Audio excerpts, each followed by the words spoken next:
di muka Tuhan Yesus. Ya, Bapak Ibu, saudara-saudara sekalian, selamat malam sekali lagi. Selamat datang, selamat bergabung di kelas PIK Online, pengajaran iman Kristen online bersama dengan saya, Sundoro Tanuwijaya dari Pelayanan Garam di Bali. Nah, saudara-saudara, kita akan melanjutkan seri Perang dengan Kata-kata.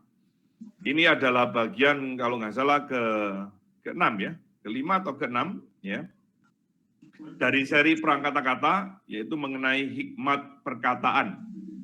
Nah, Bapak Ibu, saudara-saudara sekalian, kita akan membaca firman Tuhan, tetapi sebelum kita membaca firman Tuhan, saya mau sharingkan satu pujian yang mungkin bagi kita perlu untuk kita dengarkan sama-sama.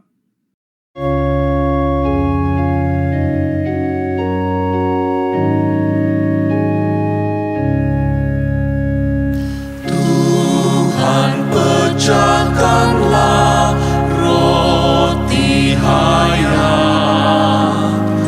bagai di tasik dulu kau buat. Kau kerinduanku, ya Tuhanku, di kau ku cari dalam sabdamu.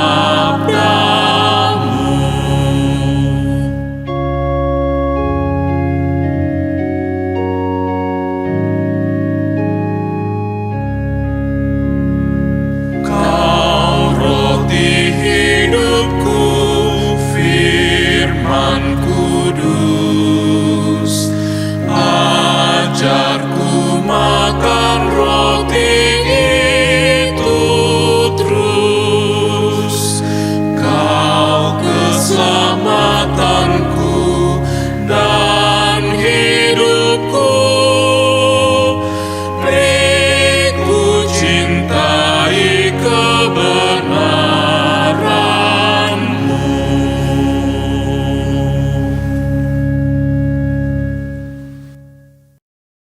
Ya, puji Tuhan, Bapak Ibu, saudara-saudara, itu pujian yang mungkin perlu kita dengarkan, satu permohonan, satu doa, roti hayat, roti kehidupan. Mari saudara-saudara, kita membaca firman Tuhan. Saya mengajak kita membuka Alkitab kita di dalam Amsal Soleman, pasal yang ke-12. Pasal 12 ayat 18, saudara. Amsal Soleman 12 ayat 18. Saya akan membacakan bagi Bapak Ibu, saudara-saudara sekalian. Ada orang yang lancang mulutnya seperti tikaman pedang, tetapi lidah orang bijak mendatangkan kesembuhan. Kita melihat di satu tempat lagi, 1 Korintus di dalam Perjanjian Baru. 1 Korintus pasal yang pertama. Saya akan membacakan bagi Bapak Ibu, saudara-saudara, ayat 17 mulai. Ya. Sebab Kristus mengutus aku bukan untuk membaptis, tetapi untuk memberitakan Injil, dan itu pun bukan dengan hikmat perkataan. Supaya salib Kristus jangan menjadi sia-sia. Ayat 18, sebab pemberitaan tentang salib memang adalah kebodohan bagi mereka yang akan binasa. Tetapi bagi kita yang diselamatkan, pemberitaan itu adalah kekuatan Allah. Karena ada tertulis, aku akan membinasakan hikmat orang-orang berhikmat, dan kearifan orang-orang bijak akan kulenyapkan. Di manakah orang yang berhikmat? Di manakah ahli Taurat? Di manakah pembantah dari dunia ini? Bukankah Allah telah membuat hikmat dunia ini menjadi kebodohan? Oleh karena dunia dalam hikmat Allah tidak mengenal Allah oleh hikmatnya. Maka Allah berkenan menyelamatkan mereka yang percaya oleh kebodohan pemberitaan Injil. Orang-orang Yahudi menghendaki tanda, dan orang-orang Yunani menghendaki hikmat, mencari hikmat. Tetapi kami memberitakan Kristus yang disalibkan. Untuk orang-orang Yahudi satu batu sandungan, dan untuk orang-orang bukan Yahudi satu kebodohan. Tetapi untuk mereka yang dipanggil, baik orang Yahudi maupun orang bukan Yahudi, Kristus adalah kekuatan Allah dan hikmat Allah. Sebab yang bodoh dari Allah lebih besar hikmatnya daripada manusia, dan yang lemah dari Allah lebih kuat daripada manusia. Ingat saja, saudara-saudara, bagaimana keadaan kamu ketika kamu dipanggil menurut ukuran manusia. Tidak banyak orang yang bijak, tidak banyak orang yang berpengaruh, tidak banyak orang yang terpandang. Tetapi apa yang bodoh bagi dunia dipilih Allah untuk memalukan orang-orang yang berhikmat. Dan apa yang lemah bagi dunia dipilih Allah untuk memalukan apa yang kuat. Dan apa yang tidak terpandang dan yang hina bagi dunia dipilih Allah. Bahkan apa yang tidak berarti dipilih Allah untuk meniadakan apa yang berarti. Supaya jangan ada seorang manusia pun yang memegahkan diri di hadapan Allah. Tetapi oleh Dia kamu berada dalam Kristus Yesus, yang oleh Allah telah menjadi hikmat bagi kita. Ia membenarkan dan menguduskan dan menebus kita. Karena itu seperti ada tertulis, barang siapa yang bermegah, hendaklah ia bermegah di dalam Tuhan. Pembacaan firman Tuhan sampai di sini, mari kita masuk di dalam doa. Bapa di dalam surga, kami sudah mendengar satu pujian yang mengingatkan bagaimana roti hidup yang kami perlukan. Dan kami sudah membaca firman-Mu. Mari Tuhan, kami serahkan hati, pikiran, hidup kami untuk Tuhan baca, untuk Tuhan koreksi, dan untuk Tuhan bangunkan sesuai dengan rancangan-Mu. Mari Tuhan berkati hamba-Mu yang Kau tahu siapa dia. Berkati kami dengan pergumulan kami masing-masing dan kesulitan kami masing-masing. Ada di antara kami yang saat ini sedang terbaring sakit sambil mendengar pelajaran ini. Biarlah firman Tuhan yang didengar itu memunculkan iman dan menggairahkan hidupnya, membawa dia kembali berfokus kepada Tuhan. Ada kami yang saat ini sedang galau, gelisah, banyak persoalan. Biarlah saat kami mendengar Tuhan berbicara langsung, dan itu membawa kami kembali kepada Engkau. Dengar doa sembahyang kami ya Tuhan, di dalam Kristus Yesus Tuhan kami memohon, kami berdoa. Amin. Saudara-saudara, tadi kita sudah membaca ya, bahwa bagaimana di dalam Alkitab ya, dikatakan bahwa ada orang itu ya, yang mulutnya begitu lancang ya. Begitu lancang dan perkataan-perkataannya itu begitu menyakitkan. Nah, kita sudah belajar sebelumnya ya, bagaimana ada orang itu dalam perkataannya bisa membangun, tetapi juga ada yang menghancurkan sedemikian rupa. Nah, di dalam Amsal Soleman, saudara akan menemukan banyak nasihat-nasihat mengenai bagaimana kita menggunakan perkataan-perkataan kita. Bapak Ibu, saudara-saudara sekalian, di dalam 1 Korintus pasal yang pertama, ayat yang tadi kita baca, ya, saudara, konteks daripada ayat yang kita baca di dalam Korintus tadi itu adalah adanya perpecahan dalam jemaat. Ada kelompok-kelompok, ada golongan-golongan. Itu sebabnya di dalam ayat yang ke-17 yang tadi kita mulai baca, Paulus menggunakan kata hikmat perkataan. Ya, ayat 17 tadi. Saya datang, ya, saya memberitakan, saya ini dipanggil bukan dengan hikmat perkataan. Nah, kata hikmat perkataan ini berarti satu hikmat yang fasih, atau bisa juga diartikan pandai bicara gitu ya. Fasih lidah. Dan Paulus mengatakan, indah loh, saya tidak seperti itu. Ya.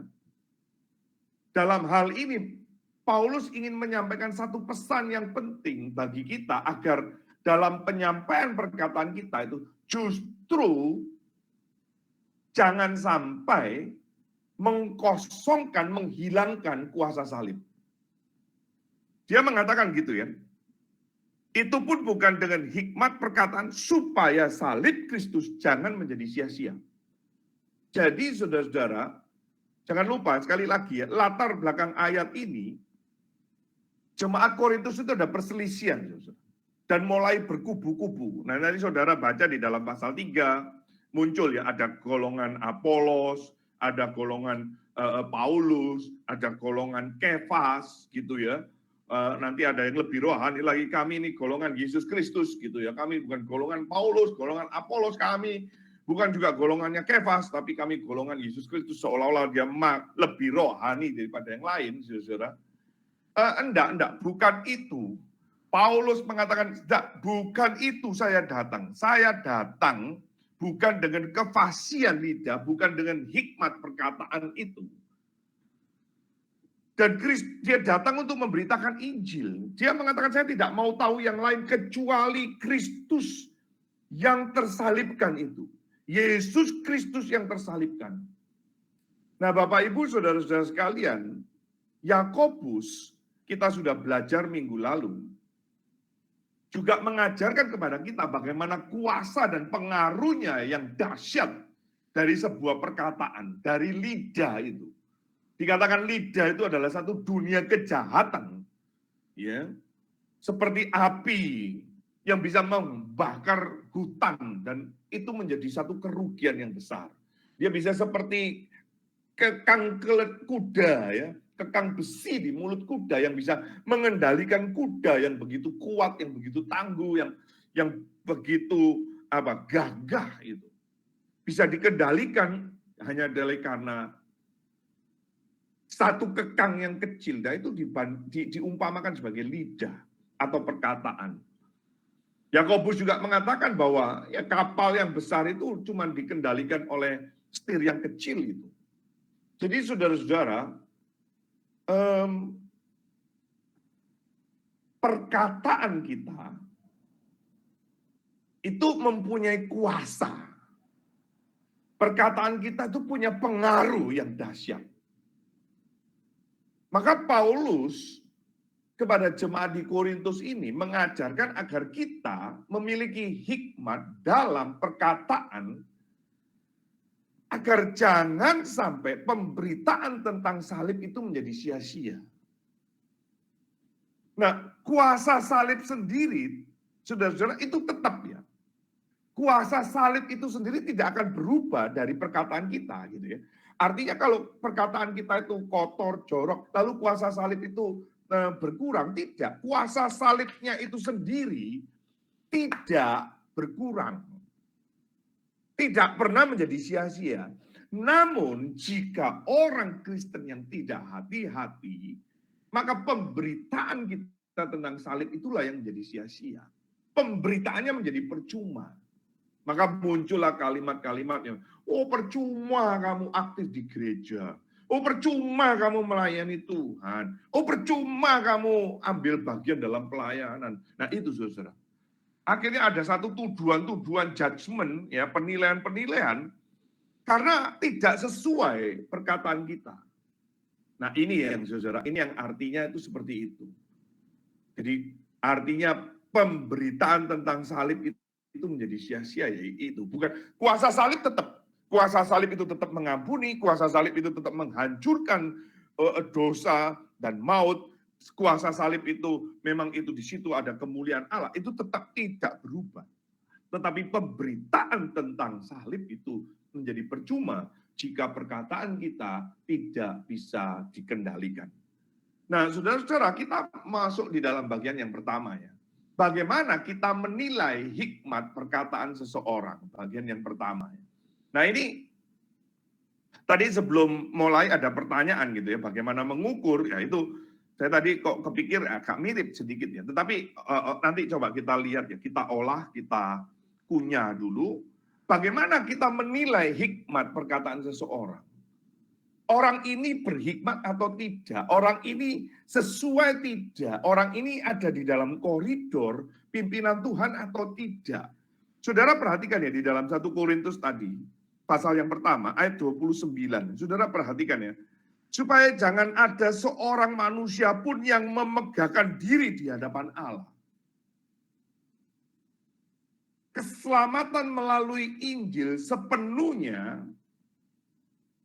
atas pilihan atau anugerah dari Allah yang berdaulat. Maka jangan ada siapapun yang memegahkan diri. Jadi keselamatan itu sepenuhnya anugerah Tuhan. Tuhan yang berbelas kasihan. Jadi saudara-saudara, kalau kita mau menilai seseorang, perkataan-perkataannya ini sudah sesuai dengan firman atau tidak, maka disinilah bagian yang pertama. Inilah bagian yang pertama. Perkataan-perkataannya itu apakah memegahkan diri atau merendahkan dirinya dengan penuh luapan syukur atas keselamatan yang Allah telah anugerahkan. Di dalam ayat-ayat sebelumnya Tuhan menjelaskan bagaimana Tuhan memilih yang bodoh, bagaimana Tuhan memilih yang dihina oleh dunia. Dunia tidak bisa menerima Injil. Maka apa yang tidak dianggap, yang dianggap oleh dunia itu tidak diperhitungkan, tidak masuk perhitungan, justru itu yang sama Tuhan pakai. Dan itu yang Tuhan pilih, itu yang Tuhan gunakan untuk mempermalukan dia. Untuk mempermalukan dunia. Maka saudara-saudara, kalau saudara mau menilai seseorang, lihat dari perkataannya. Perkataannya dia memegahkan diri, atau perkataannya justru membuat dia itu merendahkan dirinya dan penuh ucapan syukur. Untuk keselamatan yang Tuhan anugerahkan. Saya ini tidak layak, saya ini tidak patut, saya tidak ada kelayakan sama sekali. Nah saudara-saudara, tanpa banyak orang Kristen yang sadari atau menyadari hal ini, bahwa keselamatan yang telah kita terima melalui Injil Yesus Kristus menjadikan kita semakin merendahkan diri di hadapan Allah. Karena apa? Karena ketidaklayakan. Jadi saudara jadi Kristen harusnya membuat saudara makin sadar, saya ini nggak layak. Kenapa kok Tuhan pilih saya dan Tuhan selamatkan? Tapi kalau saudara masih merasa diri sombong, merasa diri saya ini cukup baik, saya ini cukup qualified untuk masuk surga, saya ini cukup baik di hadapan Tuhan, di hadapan manusia, saya cukup baik, hati-hati saudara. Hati-hati dengan kalimat ini. Kalimat ini ada memiliki unsur aspek kesombongan rohani yang seolah-olah saudara dan saya itu layak sudah masuk surga. Jadi tiket masuk surga itu sudah ada di tangan saya karena saya cukup baik. Saya orang baik. Sundoro, saya bukan pembuat kejahatan. Saudara, itulah yang dunia lakukan dan itu yang tidak dipilih oleh Tuhan. Itu yang dipermalukan oleh Tuhan. Maka saudara akan menemukan orang-orang yang hina di hadapan dunia, yang tidak diperhitungkan, yang disisihkan, yang terabaikan, justru itu dijangkau oleh Tuhan, dijangkau oleh Injil, sehingga dia mulai sadar, saya orang berdosa, saya diampuni oleh Tuhan, saya diangkat anak menjadi anak-anak Allah yang hidup, dia makin sujud, makin bersyukur. Nah inilah saudara-saudara, perkataan-perkataannya itu beda sekali. Ada kesombongan diri yang terselubung, yang tidak banyak disadari oleh apakah kita itu mau membagikan berita Injil kepada dunia dengan hikmatnya yang terus melawan Allah. Ada kesombongan terselubung, saudara.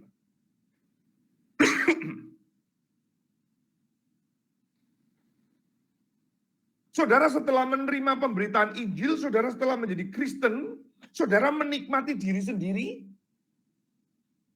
saudara simpen sendiri, saudara tidak peduli dengan orang lain, terserah dia masuk neraka, atau surga bukan urusan gua. Yang penting gua sudah diterima oleh Tuhan. Yang penting gua sudah masuk surga. Yang penting gua percaya Yesus Kristus dan pasti masuk surga. Hati-hati, saudara. Kalimat-kalimat ini itu satu kesombongan yang terselubung. Sombongan yang terselubung. Barusan ini saya berbincang-bincang dengan rekan-rekan satu pelayanan, ada beberapa rekan yang juga hamba Tuhan yang mengatakan orang hamba-hamba Tuhan, ada pelayan-pelayan Tuhan yang keluar dari satu gerakan ini, tidak dipakai Tuhan, tidak lagi menonjol. Hati-hati, siapa bilang? Ukurannya dari mana? Saya mengatakan kalimat ini punya arogansi, kesombongan ini. Seolah-olah hanya satu gerakan saja yang Tuhan pakai, yang lain Tuhan tidak pakai. Dan kalimat-kalimat yang keluar itu selalu setan, menyetan-nyetankan orang. Orang-orang seperti ini sombong sekali, saudara. Hati-hati.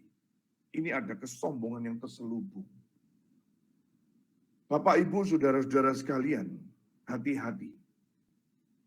Kalimat-kalimat yang kita keluar itu, yang keluar dari mulut kita itu, apakah memegahkan diri karena keselamatan yang Tuhan berikan, anugerahkan kepada kita, atau mendorong kita untuk berbagian di dalam pekabaran Injil, untuk terus mengabarkan berita firman, untuk terus bagaimana caranya orang yang berdosa kembali kepada Tuhan, untuk terus mendorong supaya umat Tuhan makin taat, makin setia, makin suci, dan makin kudus. Atau saudara seolah-olah eksklusif, hanya engkau saja, hanya dirimu saja. Hati-hati, saudara. Itu kesombongan.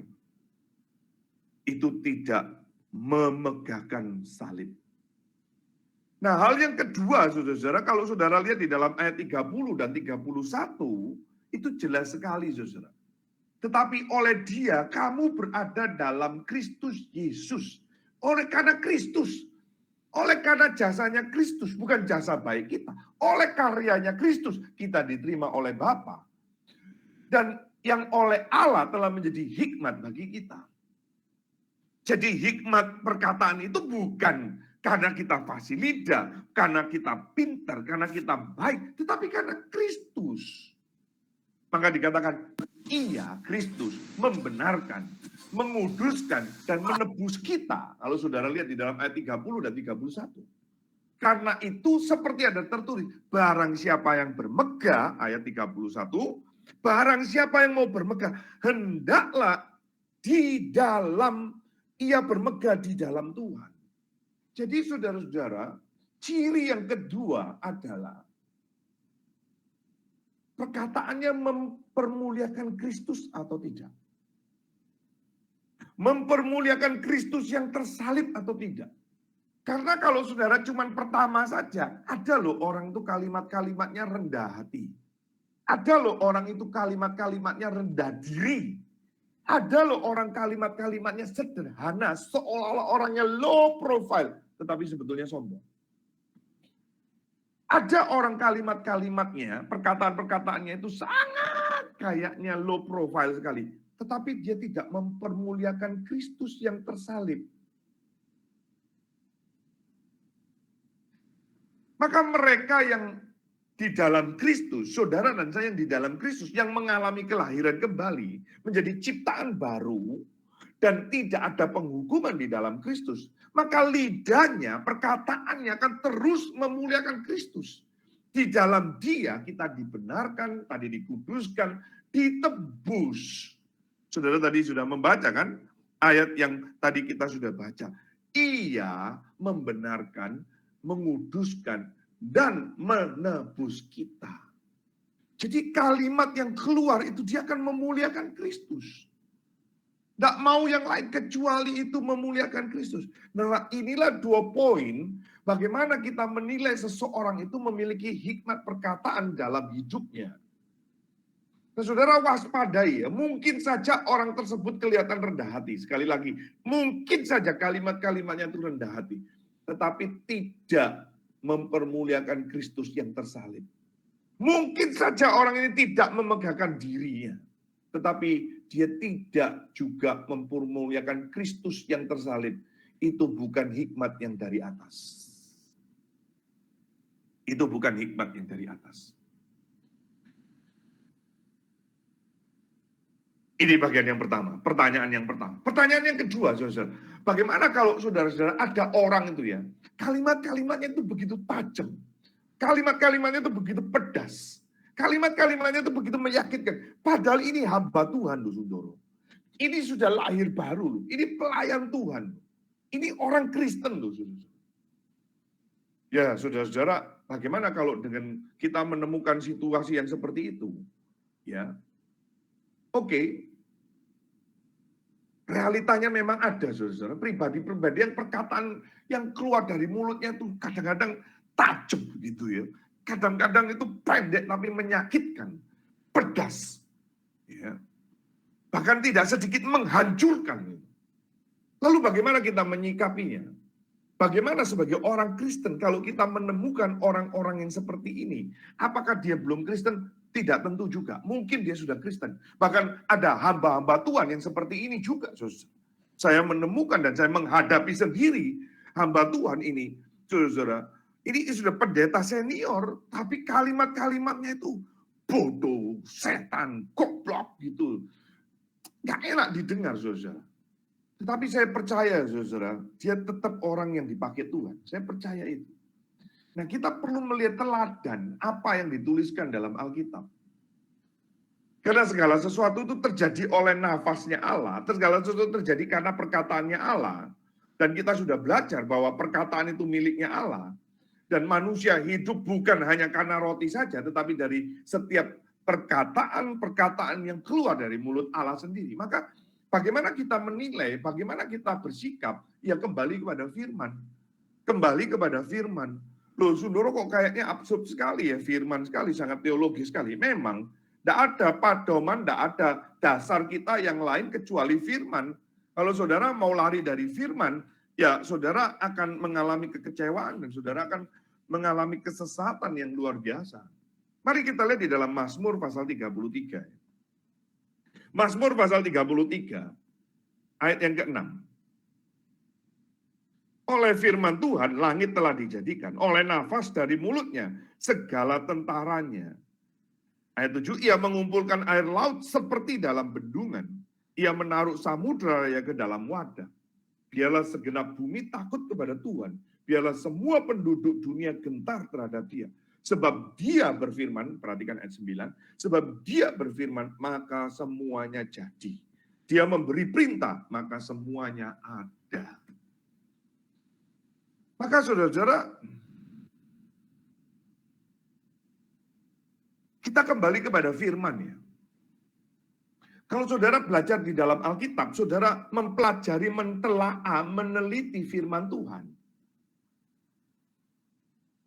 Saudara, Tuhan itu di dalam Alkitab ada juga perkataan-perkataan yang tegas. Tetapi ada juga yang lembut. Ada kutuk dan ada juga berkat. Ada yang mematikan dan ada yang memberi hidup. Nah, ini sesuai dengan sifatnya Allah, saudara. Tergantung konteksnya. Kalau saudara nanti membaca di dalam Alkitab itu ada konteks-konteksnya. Tuhan mengatakan, hai umatku, kamu seperti domba. Tetapi Tuhan juga mengatakan, hai kamu seperti keledai. Goblok kamu. Ada lagi di dalam ayat, kamu itu seperti anjing yang kembali ke muntahnya. Loh, saudara diumpamakan seperti anjing. Gimana ini? Ya memang, saudara-saudara, Tuhan itu mempunyai sifat yang dua itu. Atribusinya itu, tetapi dia tidak melanggar kekudusannya. Itu Tuhan di dalam firman-Nya. Dan Tuhan yang berfirman itu juga Tuhan yang menjadi firman. Menjadi firman yang menjadi daging itu. Tuhan masuk di dalam dunia ciptaannya. Menyatakan dirinya melalui Yesus Kristus. Yaitu firman yang menjadi manusia. Lalu Tuhan ada mengatakan, kamu jangan buang apa itu? Mutiara di babi itu. Saudara-saudara, ada kalimat anjing, ada keledai, ada babi. Ada apa lagi, saudara?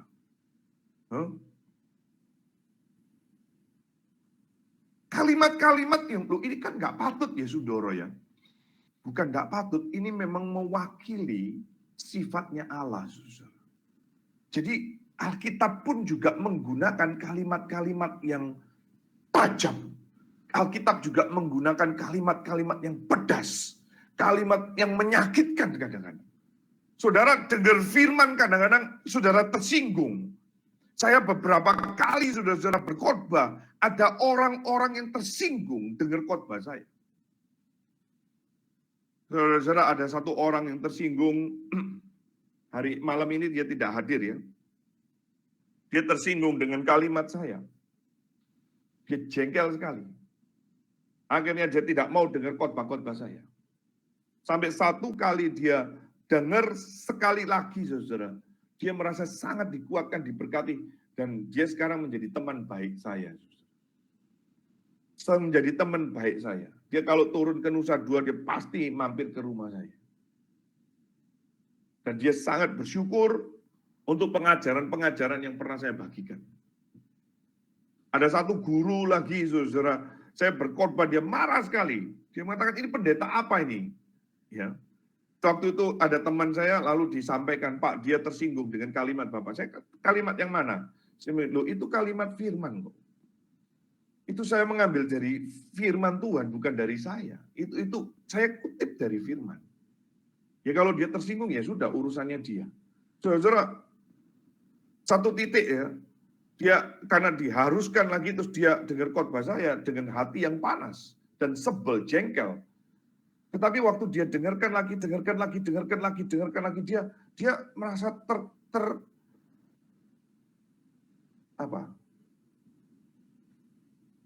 dikuatkan gitu ya. Dan akhirnya dia datang kepada saya dan mengakui itu. Dan akhirnya saya tahu cerita tentang ini. Nah saudara-saudara, kita kadang-kadang mengeluarkan kalimat-kalimat yang tajam, yang tegas, yang keras, sejauh itu mewakili hati Tuhan. Sejauh itu mewakili sifatnya Tuhan. Sehingga saudara tidak kompromi dengan kebenaran firman.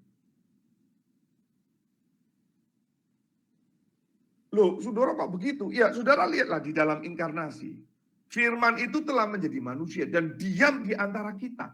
Kristus itu firman. Firman yang kudus, dia menjadi manusia. Dia di antara kita. Dia menggunakan kelemahan tubuh, keterbatasan tubuh. Tetapi dia tidak di dalam kuasa kelemahan dan keterbatasan itu. Itu sebabnya kalimat, dia tidak mempertahankan.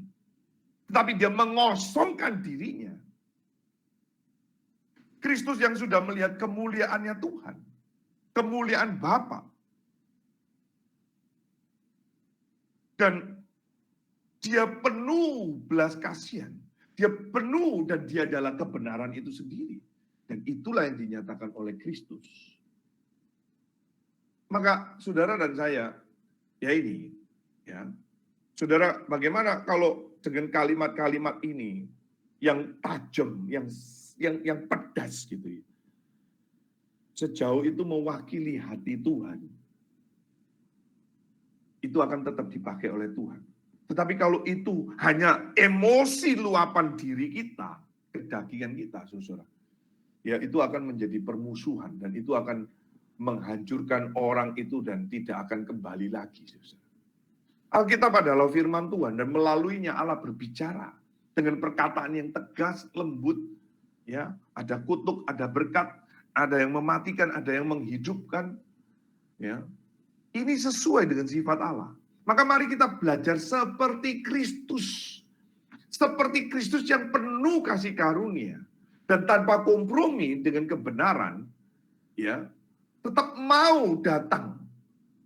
Bukan untuk dilayani, tetapi dia melayani. Menjalankan misinya Bapa, penyelamatan Allah yang bagi dunia, yang Bapa kasih itu. Dia tetap menjalankan itu. Maka bagaimana kita menyikapinya, saudara? Ya, saudara-saudara, yang pertama adalah, contohlah seperti Kristus kan ya tadi ya. Yang pertama adalah apa? Mintalah kasih karunia untuk menghadapi orang-orang seperti ini. Mintalah kasih karunia yang cukup untuk menghadapi orang-orang yang kalimat-kalimatnya itu tajam, kalimat-kalimatnya itu pedas, bahkan mungkin cenderung menghancurkan engkau. Atau jika kita itu orangnya sendiri, kita yang kalimatnya itu pedas, kita yang kalimatnya tajam, saudara juga minta karunia Tuhan. Kasih karunia dari Tuhan untuk menggunakan kalimat itu sesuai dengan hati Tuhan. Satu sikap perendahan diri melalui penguasaan diri kita.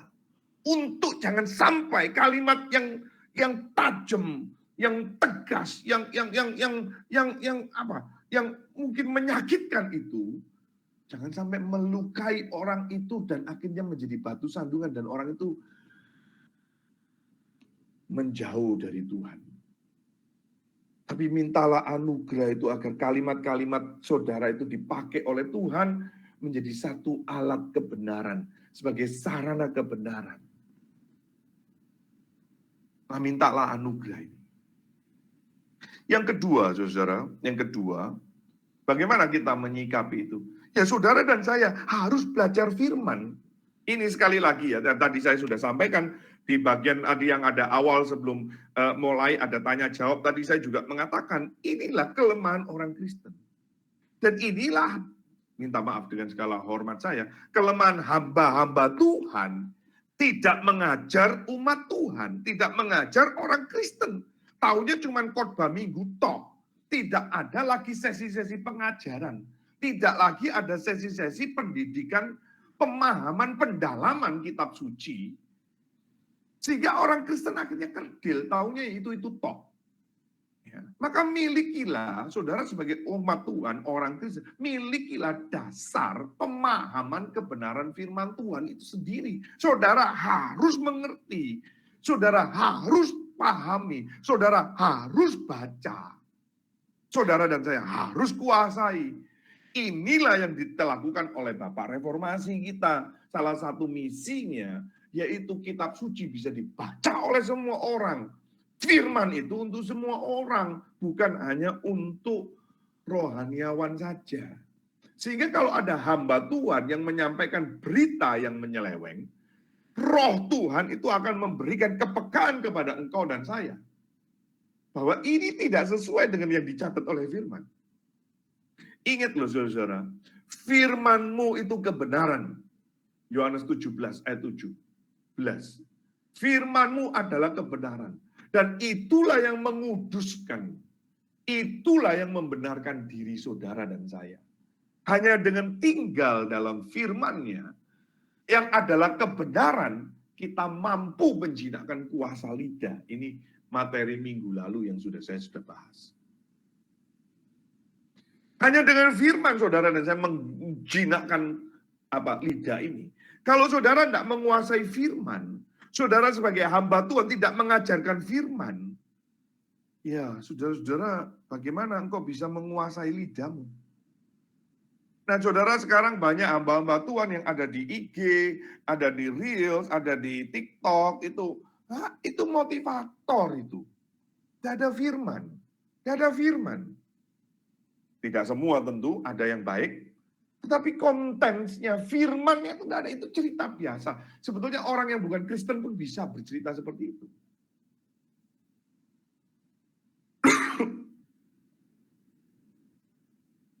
Berapa banyak orang-orang Kristen yang diajak PA seperti ini suka? Berapa banyak orang Kristen yang diajak pendalaman Alkitab, studi Bible, diskusi Alkitab, dia menikmati. Tetapi banyak yang membius dirinya dengan yang namanya puji-pujian dan penyembahan itu. Kita perlu puji-pujian dan penyembahan, itu ada porsinya, ada ruangnya sendiri, ada bagiannya, yes. Saya setuju. Tetapi kalau saudara bandingkan bobotnya dengan pendalaman Alkitab, gak sebanding saudara-saudara. Gak sebanding.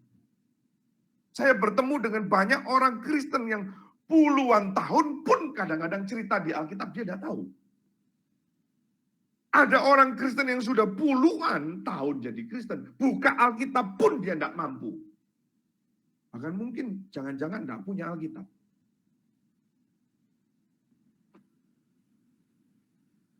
Saudara bagaimana? bisa memiliki kontrol itu, penguasaan itu. Bisa, saudara. Sekali lagi ya, saya ingat dengan perkataan pendeta Dr. Stephen Tong yang mengatakan gereja itu tempat yang paling boros, saudara. Tanpa banyak disadari, gereja itu tempat yang paling boros. Saya waktu dengar kalimat ini pertama kali saya kaget, kok Pak Tong ngomong begitu ya?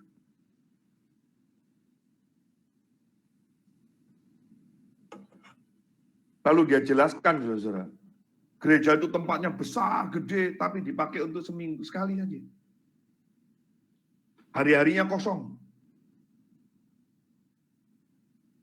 Baru saya iya. Cuman ibadah minggu, ibadah kaum wanita, ibadah kaum laki-laki.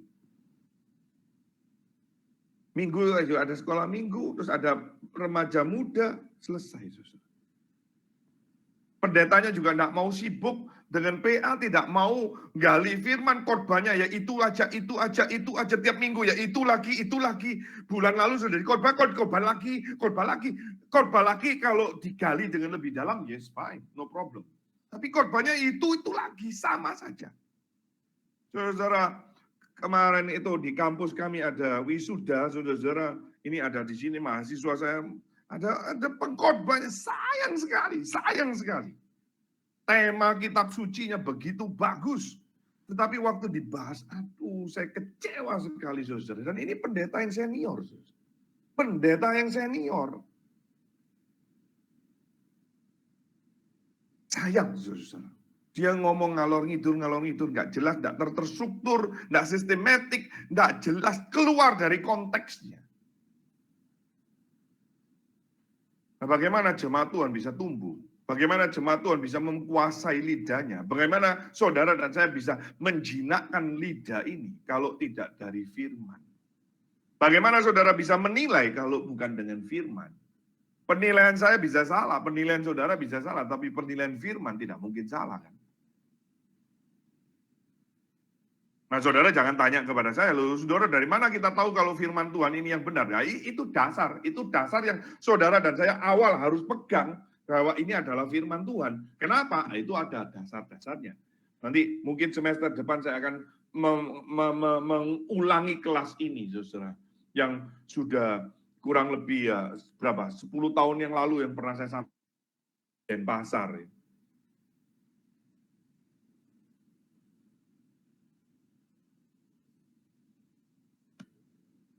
Bagian yang ketiga, saudara. Saudara dan saya ingat ya. Perkataan-perkataan dan ini adalah kisahnya Allah. Alkitab adalah sebuah cerita yang membentuk iman kita. Manusia adalah ciptaan yang dibentuk oleh ceritanya Allah. Saya ulang ya. Alkitab itu sebuah cerita. Pada mulanya, saudara lihat, pada mulanya itu cerita. Dan manusia adalah ciptaan yang dibentuk oleh ceritanya Allah. Allah berfirman, maka jadilah. Allah berfirman, maka jadilah. Dan itu dari perkataan-perkataannya Allah. Maka sejarah ini, bentangan waktu, itu adalah kisahnya Allah, ceritanya Allah. Mari kita lihat di dalam Ibrani pasal yang pertama. Ibrani pasal yang pertama, saudara-saudara,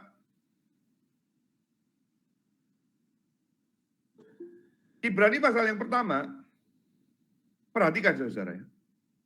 Ayat yang pertama, setelah pada zaman dahulu Allah berulang kali dan dalam berbagai cara berbicara, bercerita, berfirman kepada nenek moyang kita.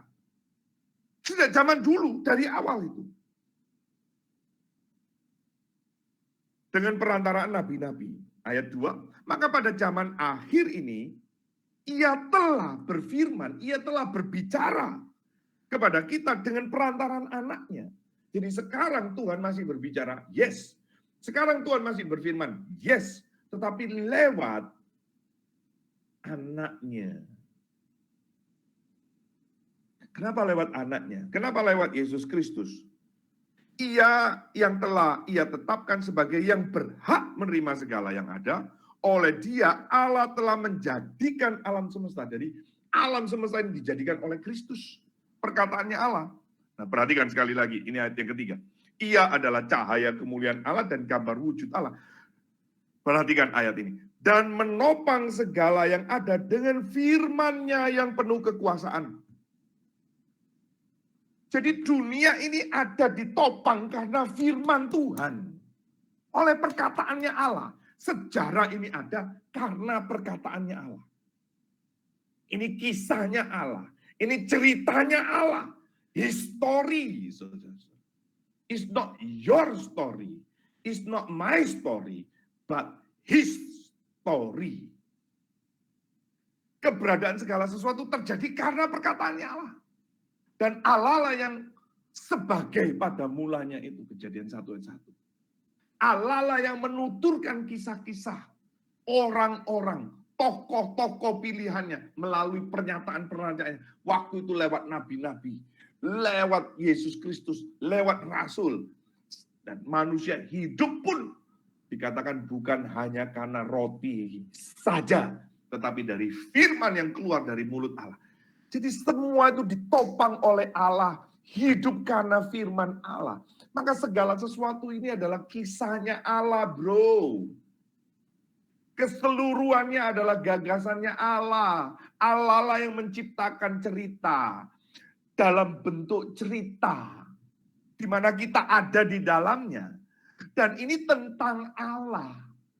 It's about Him. It's not about me. It's not about you. But it's about Him. Kisahnya Tuhan. Cerita-cerita yang disampaikan di dalam Alkitab adalah format yang Allah sendiri pilih. Allah yang sendiri pilih melalui nabi, melalui rasul, melalui Kristus. Selesai. Dan itu dikerjakan oleh Roh yang Kudus. Diteruskan dari generasi ke generasi. Hingga puncaknya dia akan menyatakan kemuliaannya. Itu pun nanti puncaknya melalui Kristus. Maka saudara-saudara dengar kalimat ini ya. Saudara dan saya kalau mengalami kesulitan, saudara mengalami sakit, saudara mengalami masalah, problem yang bertubi-tubi, tidak selesai-selesai, saudara mulai ngomel bukan? Mulai ngomel bukan? Lalu mengatakan, Tuhan ini ada nggak sih? Tuhan ini sebenarnya kuasa nggak sih? Tuhan ini berkuasa menolong saya atau tidak sih? Saya ini anaknya Tuhan, bukan ya? Mulai saudara meragukan. Itu sebabnya Alkitab menulis, dalam hal itu Ayub tidak berdosa dalam perkataannya. Ayub mengatakan, Tuhan yang memberi, Tuhan yang mengambil. Segala puji hormat bagi Tuhan. Karena it's about Him, it's not about me. Nah saudara dan saya kalau ada dalam persoalan, saudara dan saya kalau dalam kesulitan, pasti pusatnya kepada diri. Saya ini salah apa ya? Saya kena apa ya? Saya kenapa ya? Saya kena, kenapa saya? Kenapa? Di mana Tuhan? Di mana Tuhan? Hati-hati saudara. Saudara-saudara kita perlu waspada dengan kalimat-kalimat yang keluar dari mulut kita. Kita perlu hikmat perkataan itu saudara. Saya setelah belajar ini, saudara, pada waktu saya mempersiapkan ini pun sekali lagi saya berdoa kepada Tuhan, Tuhan, ampuni, saya sudah banyak salah dalam banyak hal, dalam perkataan saya. Saya banyak salah dalam perkataan-perkataan. Dalam waktu berkhotbah saya banyak salah, ampuni saya Tuhan. Maka saudara kalau khotbah, mau menilai pengkhotbah yang baik, saudara lihat khotbahnya itu tentang siapa? Tentang dirinya, tentang pengalamannya, tentang orang lain, atau tentang dia yang berfirman, yang menopang segala ciptaan ini dengan firman-Nya. Ingat saudara, perkataan itu miliknya Tuhan. Kita sudah belajar ini di bagian pendahuluan. Perkataan itu miliknya Tuhan. Saudara mau tahu pengkhotbah yang baik? Apakah dia memberitakan firman? Di sini ada pengkhotbah, di sini ada hamba-hamba Tuhan. Mari kita sebagai hamba Tuhan, khotbah firman saja. Sedikit cerita tentang diri. Bukan tidak boleh, sedikit saja. Sedikit saja. Saya mengajarkan kepada mahasiswa-mahasiswa saya, Untuk ingat selalu ketika kamu berkhotbah, jangan fokus kepada diri. Fokus, waduh orang seneng nggak ya dengan khotbah saya? Fokus saya ini benar nggak ya? Saya geraknya sudah benar nggak? Saya menyenangkan jemaat nggak ya? Saya lucu nggak ya? Saya bagus nggak ya? Fokusnya bukan kamu. It's not about you, but it's about him. Maka saya selalu mengingatkan kepada anak-anak mahasiswa saya, kamu siap khotbah ya? Berdoa baik-baik. Tuhan mau kamu bicara apa? Tapi kondisi jemaat ini seperti ini. Kamu berdoa baik-baik. Tuhan mau kamu berbicara apa? Demikian juga kalau saya diundang khotbah. Kalau saya diundang khotbah, saya tanya, ada tema yang mau dibahas? Oh terserah Pak Sun. Oke, itu lebih baik. Maka saya berdoa, gumul baik-baik, pikir baik-baik, renungkan baik-baik, siapkan baik-baik. Minta Tuhan, Tuhan saya mau ngomong apa untuk umat?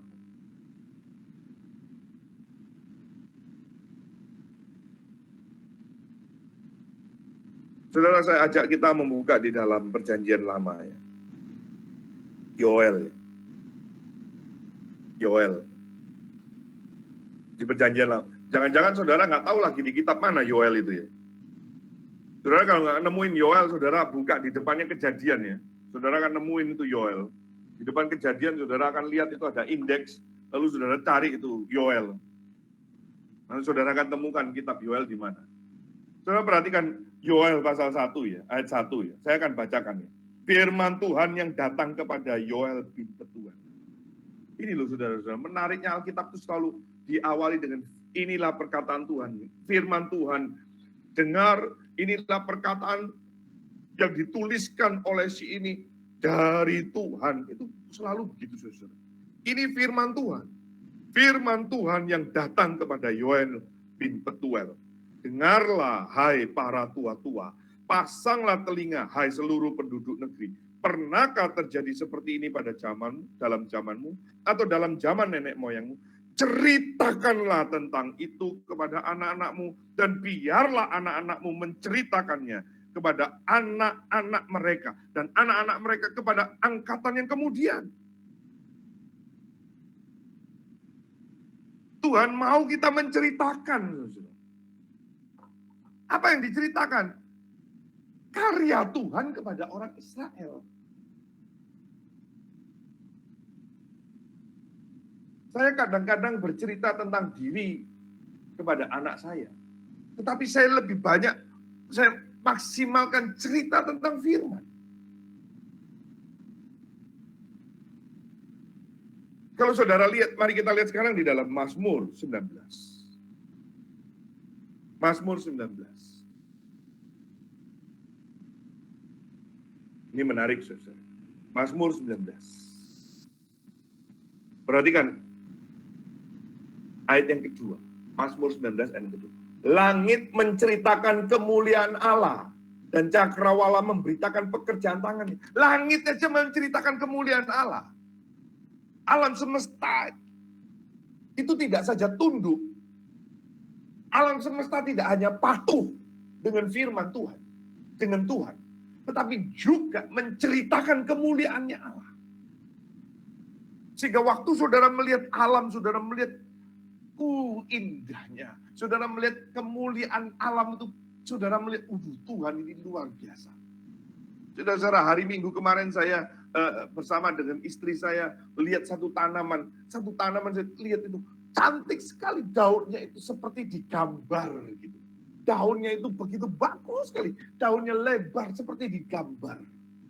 Saya mengatakan kepada anak saya, inilah saya senangnya. Kalau lihat daun-daun ini, saya lihat betapa hebatnya Tuhan kita. Ini loh, daun ini menceritakan kemuliaannya Tuhan. Maka saudara dan saya sebagai bangsa yang kudus, umat pilihannya, imamat yang rajani di dalam Kristus Yesus, apapun yang kita alami, kita diajar untuk mengucap syukur senantiasa. Kenapa? Karena ini bukan soal kisah kita, ini ceritanya Tuhan. Allah turut bekerja dalam segala hal untuk mendatangkan kebaikan. Maka dia bekerja di dalam segala cerita-cerita hidup kita itu. Tetapi ini bukan cerita kita, ini ceritanya dia. Jangan ngomel, berhenti ngomel. Berhenti caci maki.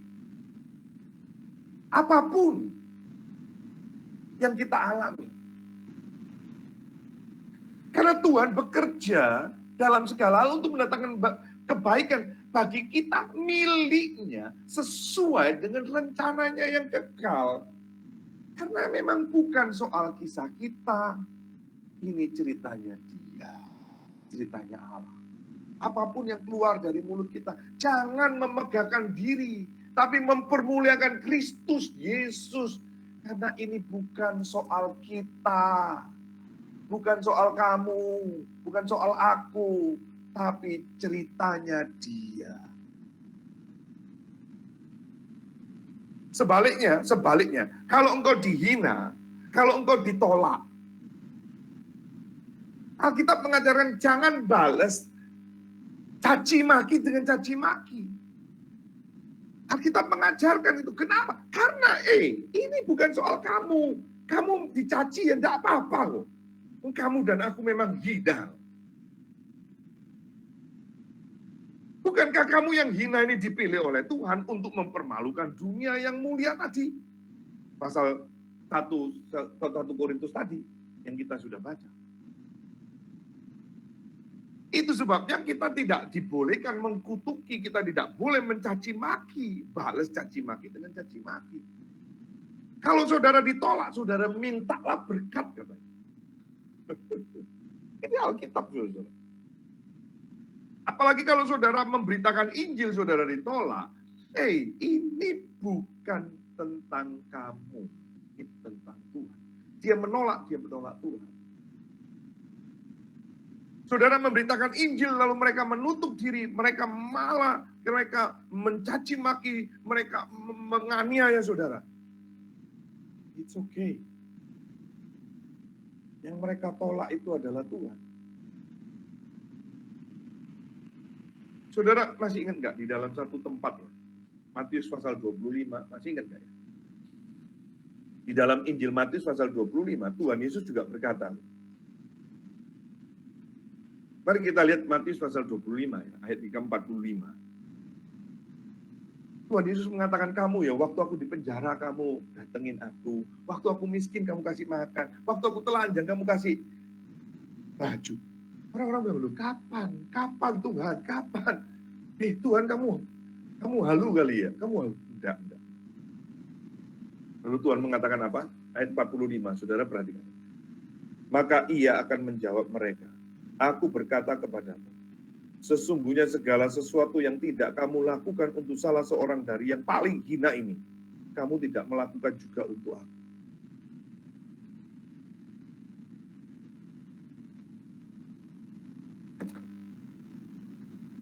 Ini bukan persoalan orang hina, ini bukan persoalan orang yang dihina atau terhina, ini aku. Siapa itu aku? Tuhan. Karena ini bukan soal kisahnya orang miskin, ini bukan soal kisahnya orang yang terhina, ini ceritanya Dia. Nah, Paulus mengerti sekali, saudara. Paulus menangkap pengertian ini sehingga berkata, jika engkau makan, jika engkau minum, jika engkau melakukan segala sesuatu, lakukan semuanya itu untuk kemuliaan Allah. Paulus tangkap ini, saudara. Karena ini bukan soal makan dan minum. Di dalam Roma pasal 14 juga, kerajaan surga bukan soal makan dan minum, tetapi soal kebenaran. Ini bukan soal halal haram. Mau rendang sapi, kambing, ayam. Tapi ini soal kerajaan Allah, bro. Ini soal kebenaran. Ini soal ceritanya Tuhan. Ini soal kisahnya Tuhan. Nah, Paulus memahami ini sehingga dia berkata, hidup yang aku hidupi ini bukan tentang aku. Bukan tentang aku, tapi Kristus yang di dalam aku. Dan karena itu baik hidup atau mati adalah milik Tuhan. Sehingga dengan perspektif ini, dengan pengertian ini, saudara, saudara akan berani mengatakan mati adalah keuntungan. Mati adalah keuntungan. Karena memang bukan soal kita. Bukan soal saudara saya untung rugi, enggak. Tapi kisahnya dia. Jadi saudara dan saya ingat loh. Jangan sembarangan mengeluarkan kalimat-kalimat. Jangan sembarangan berkata-kata. Jangan sembarangan. Saya belajar banyak hal, saudara. Jika saya sekarang mulai belajar mengurangi perkataan-perkataan saya, termasuk yang jok-jok, canda-canda itu hati.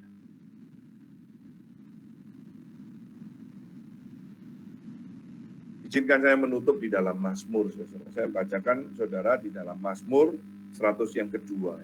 Mazmur 102. Saya bacakan bagi Bapak Ibu, saudara. Ini ayat yang terakhir ya. Mazmur 102 ayat 19. Saya bacakan bagi saudara ya. Biarlah hal ini dituliskan bagi angkatan yang kemudian dan bangsa yang diciptakan nanti akan memuji-muji Tuhan.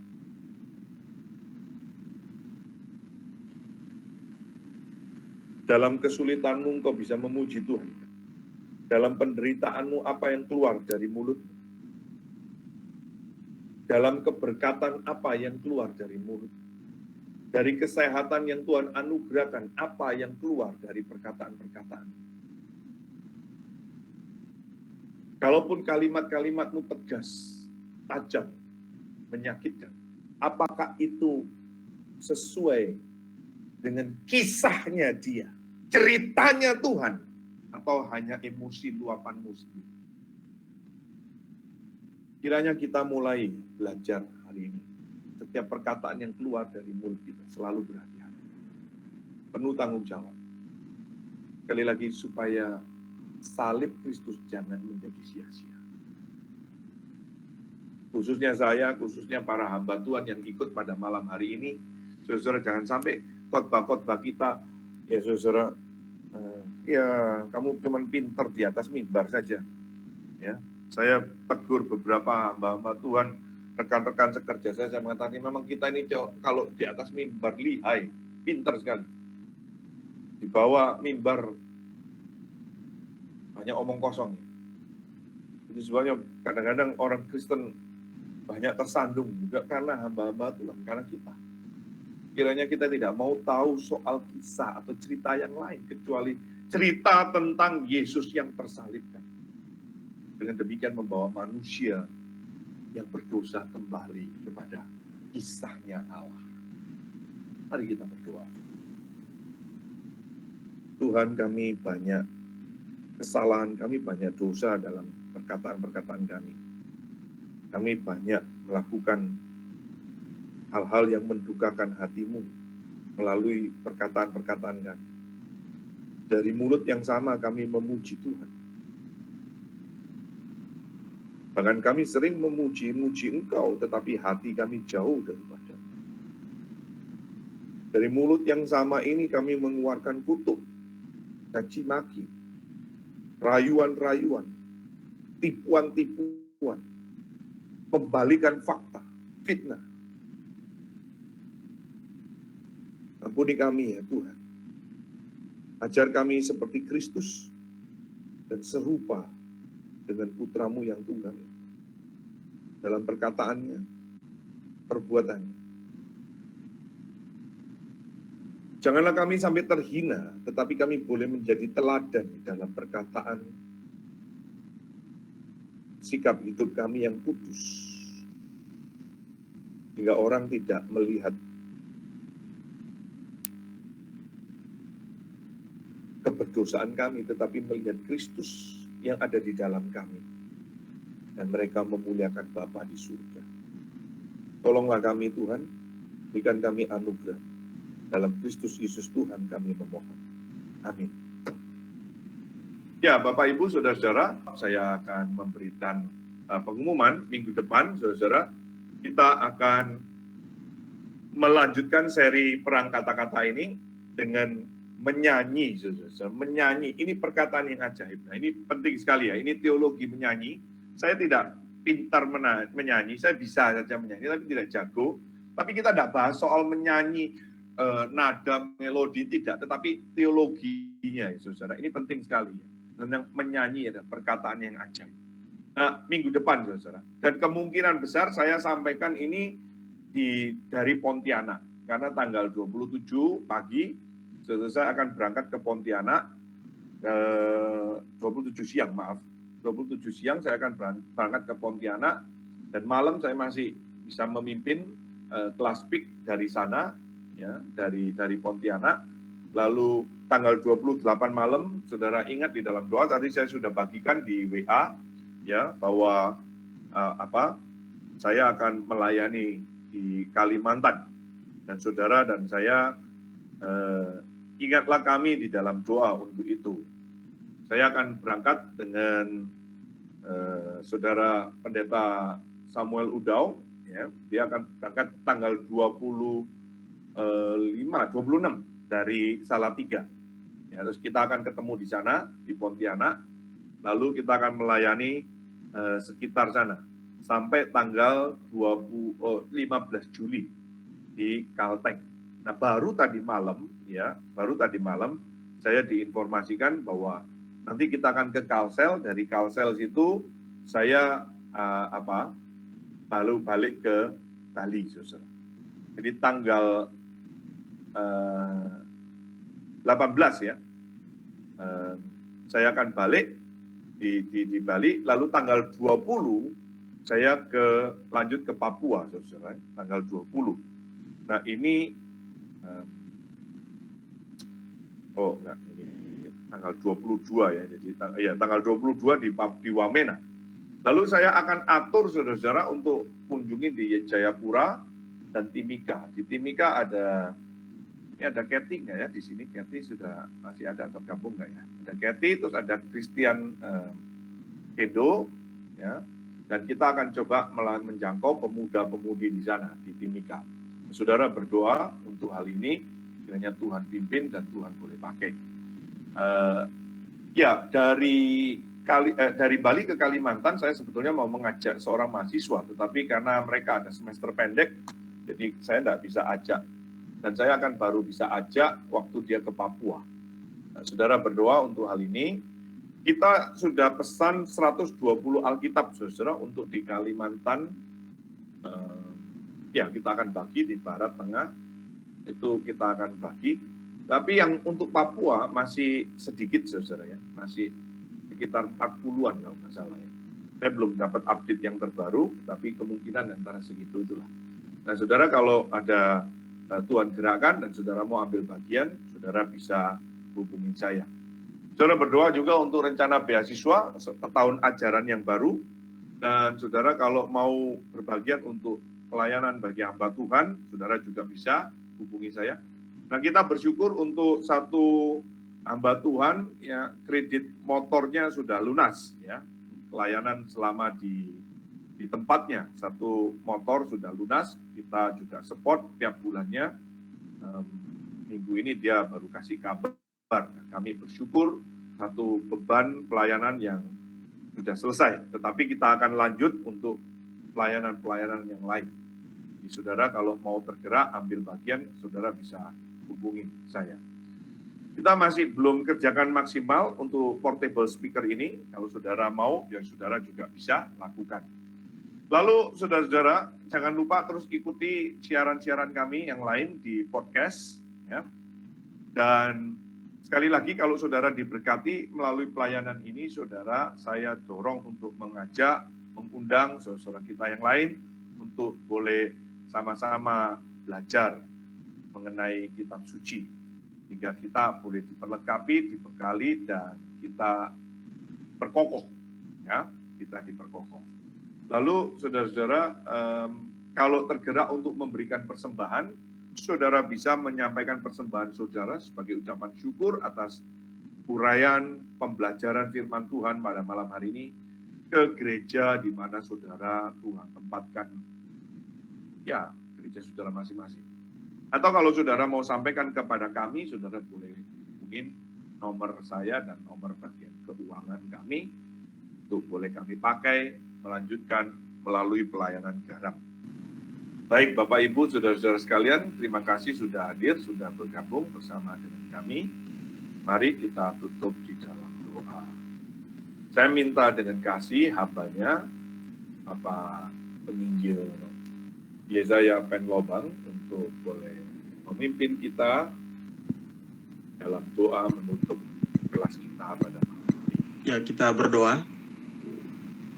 Ya Allah, ya Tuhan Yesus, kami mengucap syukur atas kemurahan Tuhan, atas anugerah-Mu bagi kami. Malam hari ini kami dapat belajar bagaimana kami menggunakan perkataan-perkataan kami yang membangun dan memberkati dan juga membawa orang kepada Tuhan. Dan kami bersyukur kepadamu, biarlah dalam pelayanan hamba-Mu yang sudah menyampaikan firman, banyak orang datang dan terus rindu untuk bertemu dengan Tuhan.